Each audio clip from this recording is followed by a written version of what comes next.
वेद क्या है? वेद ऋचाओं का एक समूह है जो ऋषियों द्वारा रचित थे। उन्होंने देवताओं की स्तुति की और मानव जीवन को स्वस्थ, सुखी और बुद्धिमान बनाने के लिए उनकी शक्ति का आह्वान किया। पटनायक बताते हैं, वेद कितने पुराने हैं? वेदों को अक्सर दुनिया के सबसे पुराने ग्रंथों में से एक कहा जाता है, लेकिन प्रसिद्ध लेखक और पौराणिक कथाकार का कहना है कि यह सच नहीं हो सकता है। सभी धर्म मानते हैं कि उनके ग्रंथ दुनिया में सबसे पुराने हैं, इसलिए इसमें कुछ भी अनोखा नहीं है। बौद्धों का मानना है कि सभी बौद्ध विचार शाश्वत हैं और उनका कोई मूल नहीं है। जैनियों का मानना है कि जैन विचार शाश्वत हैं और उनका कोई मूल नहीं है।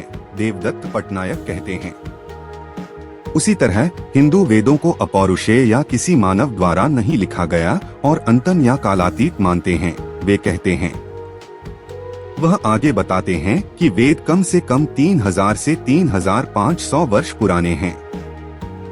हालांकि वे पहले मौखिक रूप से प्रसारित किए गए थे और केवल 2000 साल से भी कम समय पहले लिखित रूप में लिखे गए थे। हम यह भी जानते हैं कि सबसे पुरानी लेखन प्रणाली मेसोपोटामिया या आधुनिक इराक में विकसित की गई थी, जहां यह मिट्टी की पट्टियों पर कीलाकार लिपि में पाई जाती थी। हमारे पास 5000 साल पहले की रचनाएं और कविताएं हैं, वह कहते हैं। हालांकि बौद्ध काल में लोग केवल 3 के बारे में ही बात करते थे। वे कहते हैं, ये 3 वेद यज्ञ नामक अनुष्ठान में शामिल थे, जिसका उद्देश्य देवताओं का आह्वान करना था। ऋग्वेद यह सबसे पुराना है और यह पुजारियों के कई परिवारों द्वारा रचित भजनों का संग्रह है। यहाँ वे देवताओं का आह्वान करते हैं और उन्हें पृथ्वी पर एक विशेष अनुष्ठान में भाग लेने के लिए आमंत्रित करते हैं। सामवेद यह उपरोक्त भजनों को संगीतमय स्वर देकर धुनों में परिवर्तित करता है।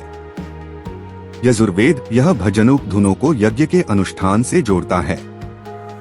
यज्ञ मूलतः एक आदान प्रदान अनुष्ठान है, जहां हम देवताओं की स्तुति करते हैं। एक विशेष जड़ी बूटी सोम की स्तुति और भेंट के बदले में देवता हमें वह देते हैं जो हम चाहते हैं। इच्छा, भाग्य, स्वास्थ्य, संतान, जीवन में सफलता की हो सकती है। अब वैदिक काल में पुराने रीति रिवाज इसी तरह काम करते थे, जहां कोई मंदिर नहीं थे, केवल अग्नि वेदियां थीं, जिनके माध्यम से देवताओं का आह्वान किया जाता था। मंदिर संस्कृति के आगमन के साथ देवताओं की छवियां बनाई जाने लगीं और इन छवियों पर पानी डाला जाने लगा। पुराने रीति रिवाज अंततः मंदिर के रीति रिवाजों में बदल गए और उनका प्रतिरोपण किया गया। वे कहते हैं, फिर भी सांसारिक लाभों के बदले देवताओं को भोजन और स्तुति देने की प्रथा अब भी जारी है। प्रमुख वैदिक विचार और अनुष्ठान जो आज भी जारी हैं।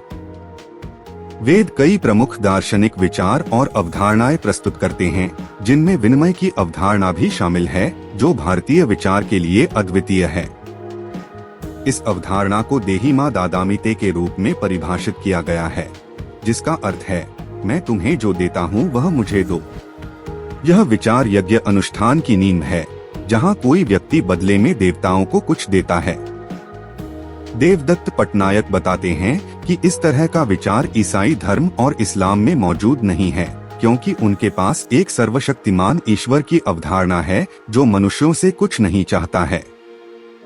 यह दृष्टिकोण, जहां भगवान के पास सब कुछ है और हमारे पास कुछ भी नहीं है, वैदिक परंपराओं में मौजूद नहीं है। देवता मनुष्यों से वह स्तुति चाहते हैं जो हम उन्हें प्रदान करते हैं। वे हमसे सोम रस चाहते हैं और बदले में वे हमें कुछ देते हैं, वह कहते हैं।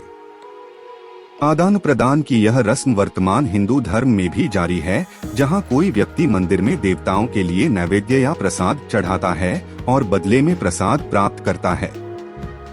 इसकी उत्पत्ति वैदिक काल में हुई, जब देवताओं को आहुति दी जाती थी और बदले में फलस्तुति या प्रसाद का फल मांगा जाता था।